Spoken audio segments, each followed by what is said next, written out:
ओम नमः शिवाय। आज हम ज्योतिर्लिंग वर्णन के क्रम में देवादिदेव महादेव का जो तीसरा ज्योतिर्लिंग है उज्जैन महाकालेश्वर, आज उसका वर्णन करेंगे। उज्जैन नगरी, जिसे हम पूर्व काल में अवंतिका के नाम से जानते थे, उस नगरी में देवादिदेव महादेव जो मेरे बाबा महाकाल के रूप में विराजमान है, उनका प्राकट्य कैसे हुआ, आज हम उस बात को जानेंगे।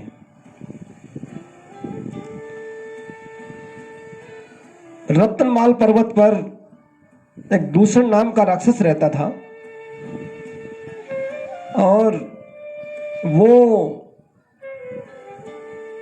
धर्म कार्य में बिल्कुल उसकी रुचि नहीं थी। प्रवृत्ति से ही राक्षस है तो धर्म काल में रुचि होने का मतलब ही नहीं है। और ब्राह्मण जो लोग शिव का ध्यान करते थे वो उन पे बहुत अत्याचार करता था। ब्राह्मणों के जो बालक होते, ब्राह्मण के बच्चों को निचोड़ कर उनका रक्त पी जाता था। और उसने पूरी अवंतिका नगरी पे अपना शासन जमाया हुआ था। वहां की जनता इस भय के वातावरण में अपने आप को बड़ा डरा डरा सा महसूस करती थी।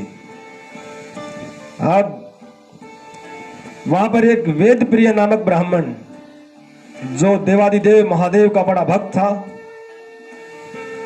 वो हर रोज पार्थिव लिंग का निर्माण करता, पूजन करता, अर्चन करता। और जैसा हम अपने घर में कार्य करते हैं तो हमारे बच्चे उसका अनुसरण स्वयं करने लग जाते हैं। यानी कि हमें उनको दिखाना है आप ऐसे करो ऐसे करो, ऐसा कुछ नहीं है। हमारे बच्चे आईना है,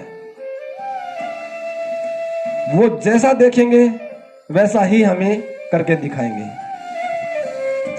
बच्चे देखते हैं कि हमारे घर में हर रोज पार्थिव शिवलिंग का निर्माण, पूजन, अर्चन और विसर्जन होता है, वो भी ऐसा ही करने लगे और उनका बड़ा ध्यान हो गया।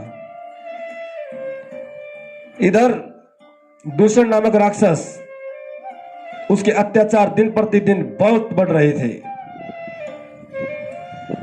और जैसे ही जनता दुखी होकर त्राही त्राही कर ब्राह्मणों के पास गई तो ब्राह्मणों ने विश्वास दिलाया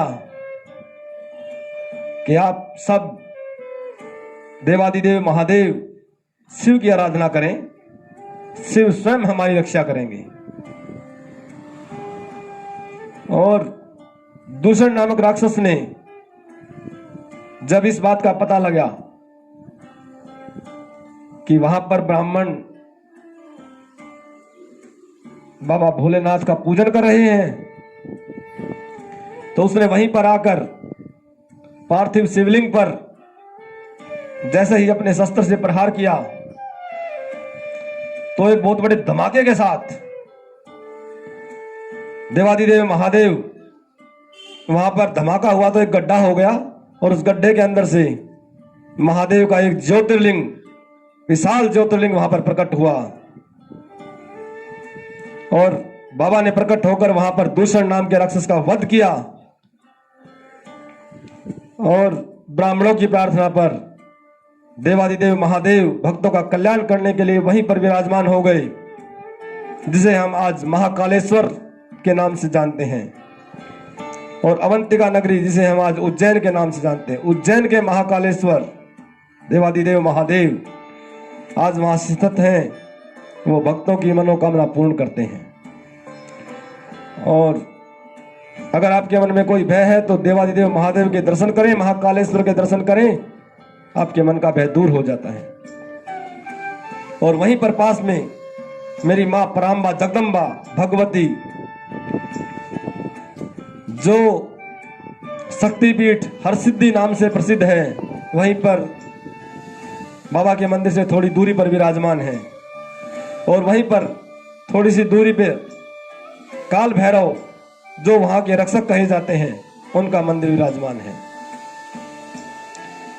और उज्जैन में मेरे बाबा महादेव के 84 रूप विद्यमान हैं।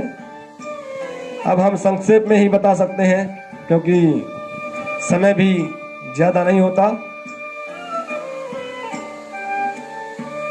तो बाकी जब आप कथा श्रवण करेंगे तो उसमें बताएंगे, क्योंकि बाबा का बखान तो करोड़ों मुखों से भी नहीं हो सकता।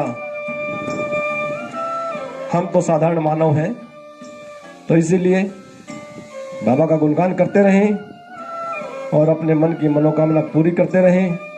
इसी शुभकामना के साथ सभी बोलेंगे हर हर महादेव। आगे भी महाराज जी के श्रीमुख से कथा प्रसंगों एवं विशेष उपाय को जानने के लिए महाराज जी के YouTube चैनल को लाइक, सब्सक्राइब और शेयर करें और बेल आइकन अवश्य दबाएं।